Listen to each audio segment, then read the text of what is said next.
For nearly 60 years, the American infantrymen carried some version of the same basic rifle. The M4, lightweight, fast, accurate, chambered in .556 NATO. According to the US Army, that era is ending. Its replacement is the SIG Sauer M7, and calling it just a new rifle undersells what's actually happening.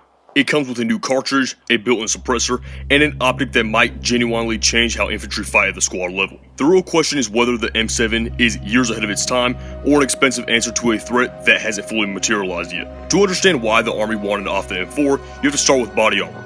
American planners increasingly expect future conflicts to involve peer adversaries wearing serious armor protection, and the worry was straightforward. At extended ranges, .556 ammunition starts to struggle against that kind of protection. Reports out of Afghanistan had already flagged .556 limits against body armor and barriers at distance, and that fed directly into this next program. So the Army launched the Next Generation Squad Weapons program. The goal wasn't a marginally better rifle, it was a rifle built to defeat threats the M4 simply wasn't designed for.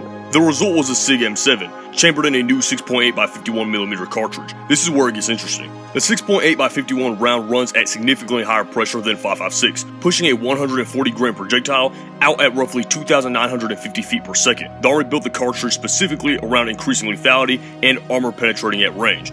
In plain terms, the M7 hits a lot harder than the M4, and paired with the right optic, it lets squads engage effectively at distances that used to be a stretch for standard riflemen. The rifle itself is really only half the story. The bigger leap might be sitting on top of it, the XM157 Fire Control system, originally designated the XM157. This isn't a scope, it's closer to a battlefield computer mounted on a weapon. The system combines a 1 to 8 variable optic, a laser rangefinder, a ballistic computer, environmental sensors, a digital compass, visible and infrared lasers, and a display overlay projected straight into the optic. In testing, it's been credited with meaningfully boosting first round hit probability at longer distances, exactly what it was designed to do. But none of this comes without trade-offs, and the Army has been dealing with those publicly. The M157 optic is considerably heavier than the optics troops are used to, and that added weight shows up over the course of a long patrol, fatigue creeps in, and fatigue erodes performance exactly when performance matters most. Magazine capacity has been the latter controversy.